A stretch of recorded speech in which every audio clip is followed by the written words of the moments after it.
Hi. Hi. So I think we're starting. Thanks a lot for having me. This is great. I'm Alan. So I'm going to be talking about, my talk is Make Pre-Colonial Africa Great Again in your game. So, the content. I'll be briefly speaking about why I'm making this talk, give you a few glimpses, it's a very short talk into pre-colonial Africa for inspiration, and then talk about research, so how to research this topic, colonialism, it's important, and then summarize the takeaways for you. And why me, who I am? So I'm half European, half West African, so it's very personal as well, this topic. I'm a game designer. I've worked in PC and mobile games. Those are some of the titles I worked for. Yes, Candy Crush. And currently, I started a company that's focusing on creating experiences inspired by the African continent. So it's very kind of pressing topic for me currently. So I had an epiphany a while ago, speaking about game jams. I was at a game jam and I was proposing people, global game jam, to make a game about an African girl in the slum, like searching for some ancient gods. And people were reacting very weird. They were like, oh, I'm not sure I want to do a serious game or I don't want to do a sad game. And I was like, but I didn't say any of those things, So it was kind of very weird experience, And even a more explicit one I had a few years later on in a professional environment at a large international company. There was like a British white guy proposing to have a black woman as a sorcerer teaching you the game in a role-playing game. And then a very important, like a high-ranking person in the company came in and was like, nah, we shouldn't have her there. Because, our players identify older white men as figures of authority, so they would better, follow the tutorial. And I was like, okay, it's like, I just realized there was a pattern, And it really made me think about Chimamanda. There's a talk that she made really amazing on the topic, on the single story. So on like, one story being told about the African continent, poverty and disasters and so on. And unfortunately, 2019, lots of people still believe just in this story, only this story. And this affects games as well. So you could say, okay, but I'm fine with Africa, why should I care? And the thing is, if you look at the map, if you look at a real map, because that's the Mercator projection, which is biased and not accurate, this is like a Peter's Gauss projection, which is way more accurate. You see there's a massive continent in the middle of the planet, depending on how you turn it. And, ignoring it is a problem because it's big, first of all. And when we think about video games and inspiration, not all games, but many games, we look at our past as well to get patterns and colors. The aesthetics, the visuals of games often are based on our history and our past. Music, of course, sounds, using a violin or a drum. The stories themselves, so the myths, the legends, the mechanics even, if you think about cards, how much history is there behind just cards that we use in our games. And if you miss out on Africa, you're missing out on a large part. It's like a color palette and you're not using some colors. It's like saying, I'm not using red because I don't mind red, but I'm not going to use it. And I'm like, okay, maybe you should have a look. And so I'm going to give you some glimpses of red, of pre-colonial Africa, hopefully to inspire you. And I thought, approaching this, I tried to be as neutral as I could, and I thought, how about if an alien came here and wanted to know more about Europe, to make a video game on Europe? And so I thought, this alien, assuming like similar intelligence to us, or lack thereof, would go, this map is really complicated, so many countries, I don't know where to start. So maybe a first approach could be to look at population density. So I love Estonia, Finland are amazing, but you probably want to focus on like the denser areas to get a first idea of how Europe looks like, culturally, its history and so on. So you look, okay, southern UK, like Benelux, Western Germany, Northern Italy, okay, I can see a pattern. Those areas must have a lot of interesting history and monuments and cities, very densely populated. Another interesting one is looking at past kingdoms, empires, because they influence the history of those people and their laws and traditions and institutions and so on. And if you go even further high level, you look at the language groups of this continent, and you see, okay, so if I'm thinking Nordic mythology and I look at the blue area, like Thor, and so it's like, okay, Thursday, Donnerstag in German is because the day of Thor, and so they're all connected, or like French, Italian, Spanish, it makes sense, like ancient Roman and Greek mythology, and so on. So this map actually is way easier for our alien friend to understand as a first glimpse, like this is Europe, and these are its ancient traditions, compared to the previous one, like the initial one with all the countries. So Africa, finally getting there. You look at this, you want to do some research, make a game that has some inspiration from pre-colonial Africa, and you see 51 countries and you're overwhelmed. So first tip would be look at population density. And you'll notice that some areas like North Africa, look at Egypt, how densely populated it is. It's not a coincidence, there's lots of history coming from there. Then West Africa has a lot of people, so a lot of things to look into. The Ethiopian valleys, the Great Lakes, and in southern East Africa. So you see, okay, there's some, let's look at the empires and like ancient kingdoms, and you see the pattern already. Like you see West Africa, a lot of different kingdoms and empires, not all at the same time. Northern Africa, Egypt, modern day Ethiopia, and then southern East Africa. So it's like, okay, we're narrowing down things, it's a little bit more clear. I'm not going to talk a lot about North Africa because it's the most well-known part of the continent, especially Egypt. But I want to make a shout out for Berbers because they're not spoken a lot about, and they have an amazing language and alphabet, so check them out. Maybe make a game about them. And so in this glimpse of the continent, I'm going to go through like a few elements, again, just to give you a starting point, some inspiration. So architecture, I think, is very interesting. It's kind of one of the reasons to why I got invited, because I was sharing a lot about architecture, African architecture on Twitter. And people often assume that it's just huts, mud huts. And of course, there's way more. So this is like the ancient capital of Kumasi, a center of the Ashanti Kingdom, modern-day Ghana. This building, for instance, is pretty complex if you look at it. And this used to be a mausoleum where the bones of all the ancient emperors were kept. And then they had this brass bowl in front where magic spells were cast to speak with ancestors. Those like really, and the tree was sacred as well in front. Like really interesting architecture in place. Sadly, none of it is left because when the British arrived at the end of the 19th century, they got rid of everything and burned down the city to the ground. So you have to really research to find these things, but they're there. And then, Asian architecture, Timbuktu is amazing, center of learning throughout the Middle Ages for the Islamic world, modern day in Mali. There was a very interesting research I stumbled into, done with British teenagers. They were being asked if Timbuktu were real or not. And 50% of them replied that it's a magical, fantastical place. And I think this gentleman would disagree because he's standing in Timbuktu. And it's really a place with lots of history and real, it exists. It was part of the Emperor of Mali. Musa Musa was considered at the time, apparently even today, the richest man who ever existed. And he was a king of the Malian Empire that included Timbuktu. He existed, Timbuktu existed. And this is another example of architecture of that part of the world, the Sahel, between the desert, the Sahara Desert, and the rest of Africa. And I'm going to mention Benin as well. It's a country nowadays, but it used to be a pre-colonial kingdom. This is like a European kind of engraving that shows it. And if you can read through, it just says how rich and wealthy it is with these powerful African kings there. And this is a reconstruction of how the royal part of the royal palace would have looked like. So again, not huts. It's really complex architecture with lots of different halls. There were each different corridor had different halls for different ancestors and kings. And a lot of art that was going all the way back to the Middle Ages.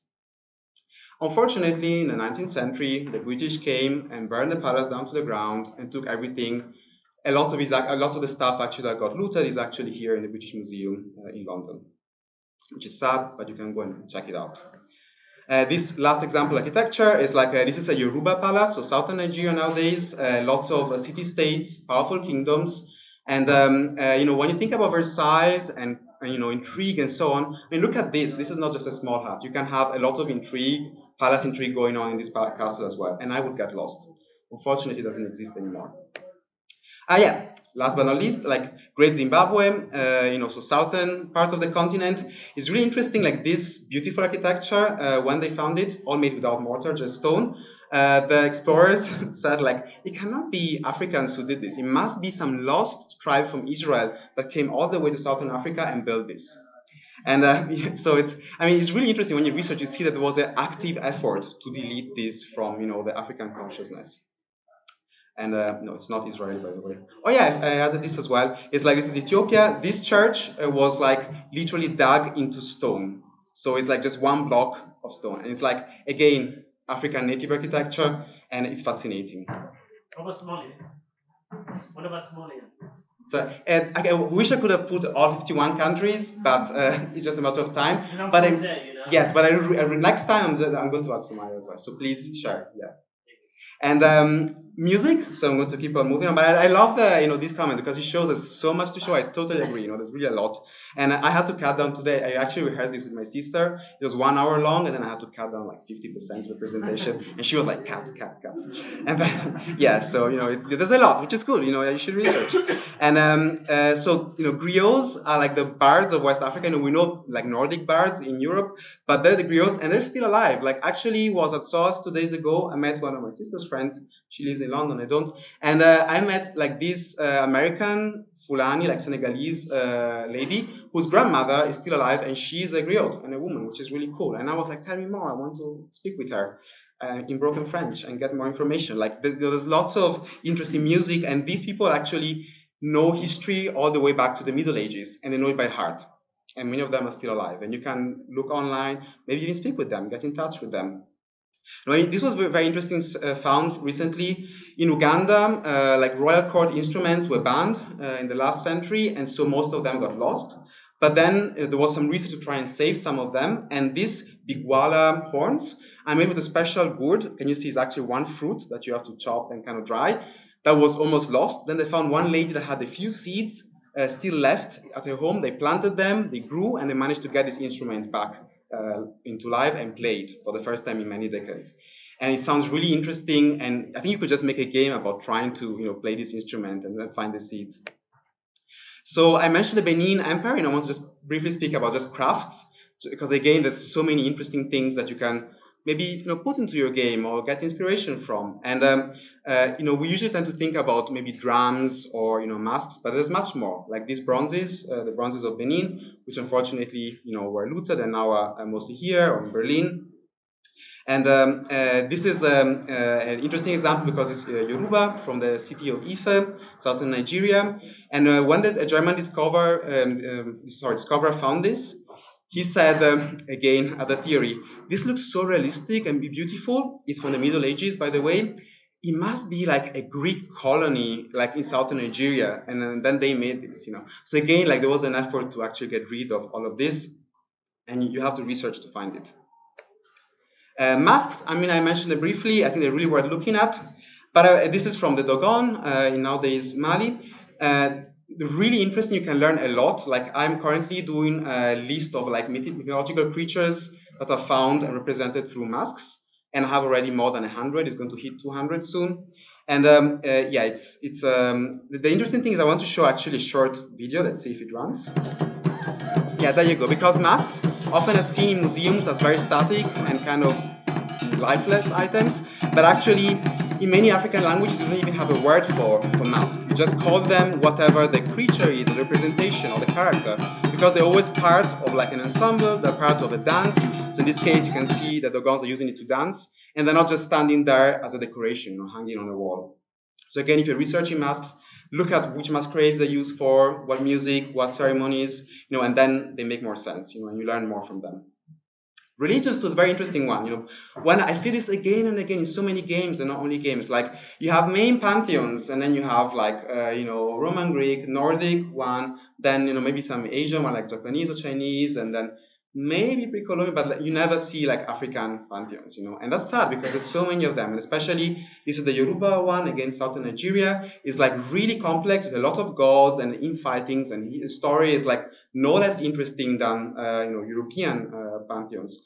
And another interesting fact of this is that it survived, like the Orisha belief survived slave trades. So some countries like Brazil or the Caribbeans still have rituals and even like temples and shrines to these gods, and sometimes with the same names, same rituals, and they even say the words of the prayers in like Yoruba or African languages without even knowing what they mean anymore, but they still do. So it's I've met Brazilians who told me, yeah, I've been to like a shrine of this and this god, and I'm like, whoa, it's like more than me basically.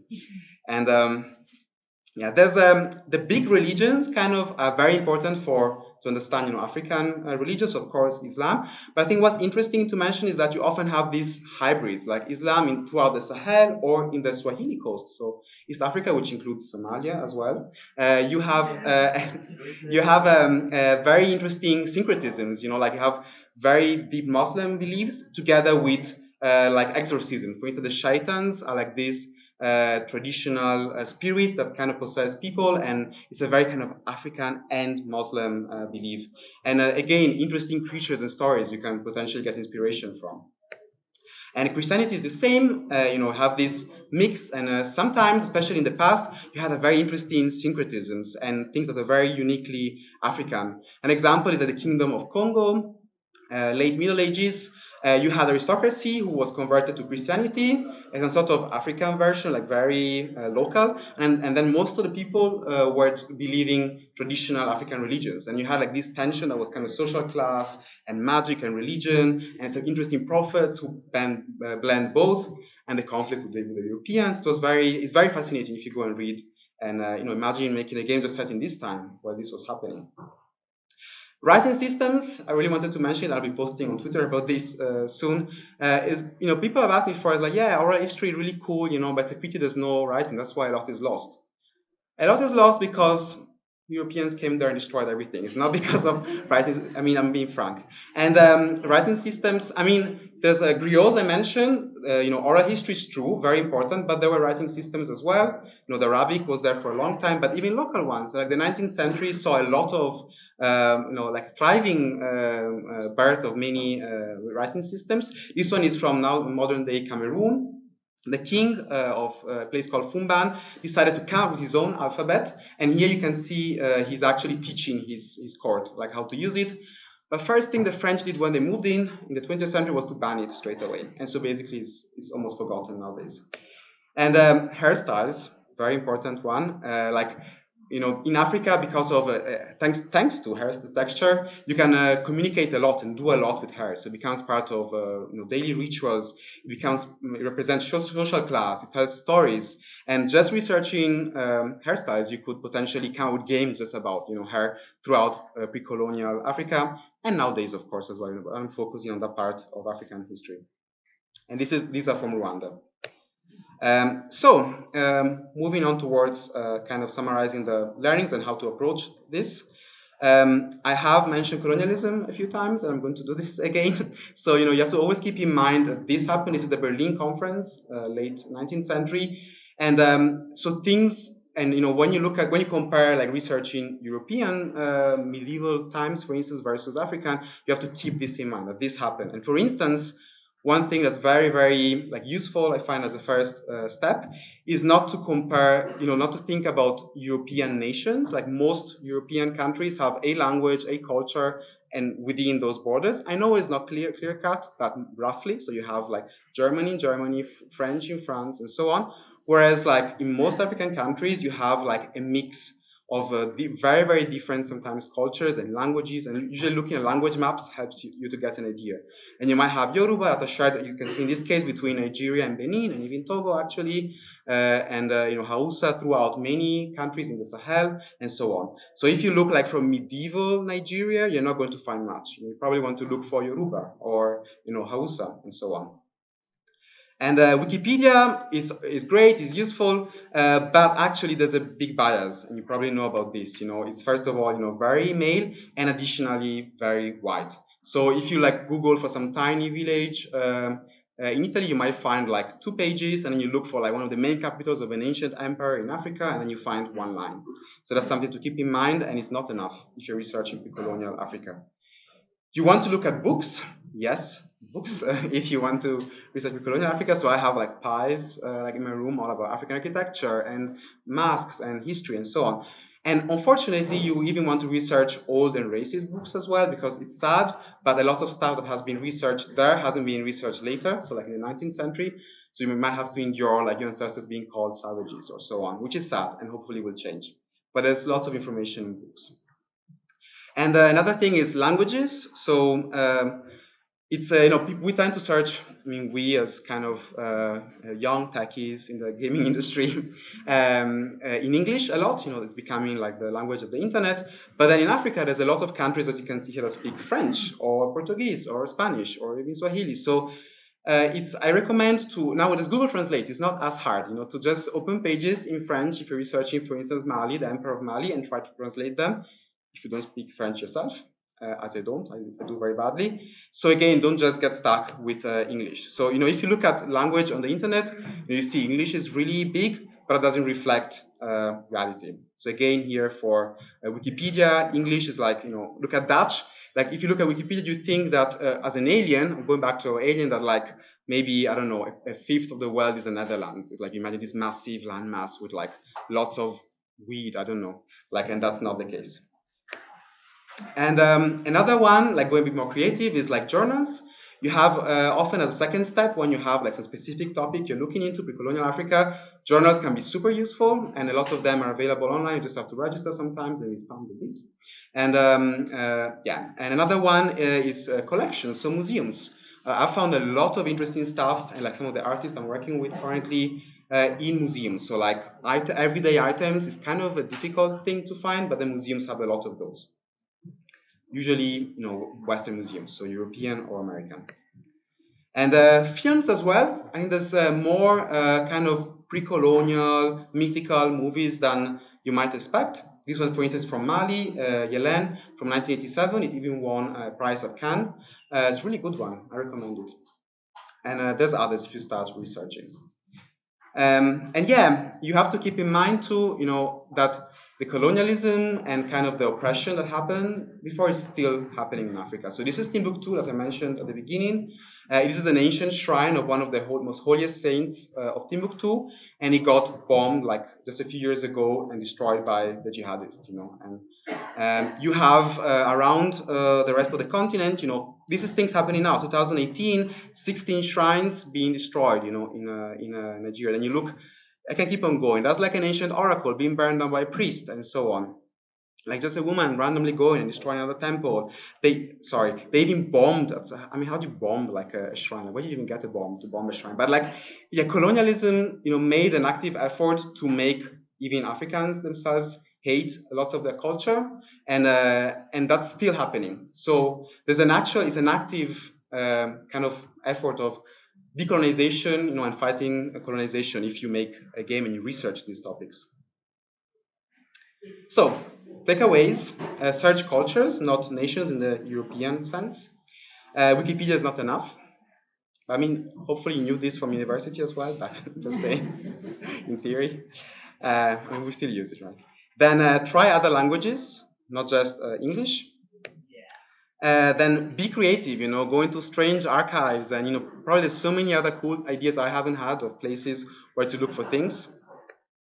Beware of obstacles. As I said, colonialism is real. Neocolonialism, as you might want to call it, is still happening. So to bring a bit of a ray of light to the end of the presentation, the discourse is changing about Africa. So, mainstream media, The Economist, this was 2000, this is 2011 and 13. So people are realizing, even out of the gaming industry, hey, there's not just one story, as I mentioned at the beginning, of poverty and destruction and war, but there's other stories as well, interesting stories of aspiration and people rising. And another interesting, personality I like to mention is Picasso, because he was one of the first people to look at African art and not describe it as savage tools. Like there was literally a Trocadero museum in Paris where all of those items looked at from Africa were lumped within the savage tools. Like I'm not joking, really savage, and not called art. Then art was the Western stuff. And he went there and got some stuff and said, this is art and I'm going to copy it. And basically Cubism was born. So, he did it a while ago. Like it's a lesson. I think it's that he was so open-minded. Cinema, is changing. Movies, Hollywood. So, very famous example, Black Panther, I think is really a liminal moment. There's a before and an after. And this is slowly happening in games as well. So this is from developers on the continent in Cameroon, and the game is called Orion, and it's like a fantasy African-inspired game. Really interesting. They did this, by themselves, and I think it's on Steam with good ratings. Have a look. And this is a very shameless plug. It's the game I'm working on currently. First African fantasy online game. And again, like, you know, we have people who are interested and kind of getting in touch with us. So things are changing. You should have a look. So I'm going to end this with saying, with this beautiful like Soviet propaganda poster, smash colonialism through researching, doing games inspired by pre-colonial Africa, even just putting a bit of it. And that's it. Thank you.